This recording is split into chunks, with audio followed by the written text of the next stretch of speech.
نحمده ونسلم على رسول الكريم اما بعد فاعوذ باللہ من الشیطان الرجیم بسم اللہ الرحمن الرحیم وما ارسلناک الا رحمۃ للعالمین صدق اللہ مولانا العظیم۔ اللہ تبارک و تعالیٰ قرآن پاک میں ارشاد فرماتا ہے کہ اے محبوب، ہم نے آپ کو تمام عالم کے لیے رحمت بنا کر بھیجا۔ اور شاعر لکھتا ہے کہ وہ ہر عالم کی رحمت ہیں کسی عالم میں رہ جاتے، وہ ہر عالم کی رحمت ہیں کسی عالم میں رہ جاتے، یہ ان کی مہربانی کی یہ عالم پسند آیا۔ حضرات، اللہ تبارک و تعالیٰ کا بڑا احسان و کرم ہے کہ اس نے اپنے محبوب کو اس زمین پر جلوہ گر فرمایا، اور اس سے بڑا احسان و کرم میرے آقا صلی اللہ تعالی علیہ وسلم کا ہے کہ انہوں نے ہماری اس زمین پر آنا پسند فرمایا۔ اگر وہ چاہتے تو آسمانوں پر ہی رہ سکتے تھے، یہاں پر نہ آتے، لیکن میرے آقا صلی اللہ تعالی علیہ وسلم نے اس عالم کو پسند فرما کر ہم تمام پر بڑا احسان فرمایا ہے۔ اور میرے آقا صلی اللہ تعالی علیہ وسلم نے جو احسان فرمایا وہ دیکھیں کیسا احسان ہے۔ وہ یہ کہ میرے آقا صلی اللہ تعالی علیہ وسلم کے آنے سے پہلے دنیا ایک ایسی جاہلیت میں جی رہی تھی، لوگ ایسے جاہلانہ انداز سے اپنی زندگی بسر کر رہے تھے کہ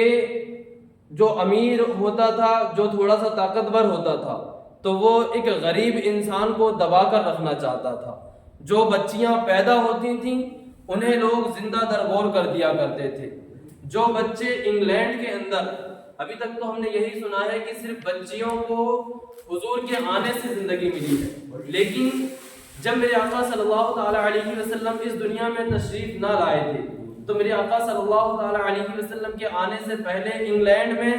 جب کوئی طاقتور بچہ پیدا ہوتا تھا، جب ٹھیک ٹھاک حالت میں بچہ پیدا ہوتا تھا تو اسے زندہ رکھا جاتا تھا، اور اگر کوئی کمزور بیٹا پیدا ہوتا تو اسے اس کی ماں کو حکم دیتی سرکار کہ آپ اسے جاؤ اور جا کر جو ہے ایک پہاڑ کی اونچائی سے اسے نیچے پھینک دو۔ اللہ اکبر کبیرہ۔ اور آپ تاریخ پڑھیں تو تاریخ پڑھنے پر آپ کو پتہ چلے گا کہ جب میرے آقا صلی اللہ تعالی علیہ وسلم اس دنیا میں تشریف نہ لائے تھے تو میرے آقا صلی اللہ تعالی علیہ وسلم کے آنے سے پہلے ہمارے ملک ہندوستان میں جو ستی پرتھا چلتی تھی، یعنی کہ جب کسی عورت کے مرد کا انتقال ہو جایا کرتا تھا، جب کسی عورت کے شوہر کا انتقال ہو جایا کرتا تھا تو اس عورت کو جو ہے اسی کے ساتھ اس کی چتا پر بٹھا کر جلا دیا جاتا تھا، اور اگر نہ جلایا جاتا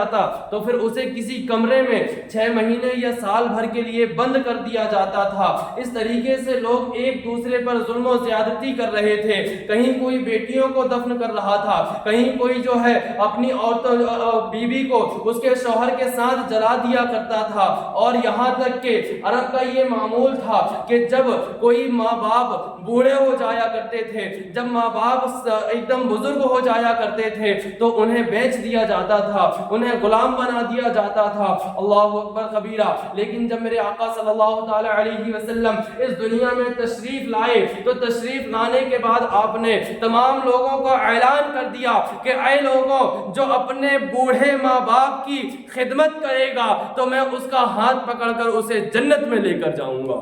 اور میرے آقا صلی اللہ تعالی علیہ وسلم نے ارشاد فرمایا کہ اے لوگوں، یہ جو تمہاری بیٹیاں ہیں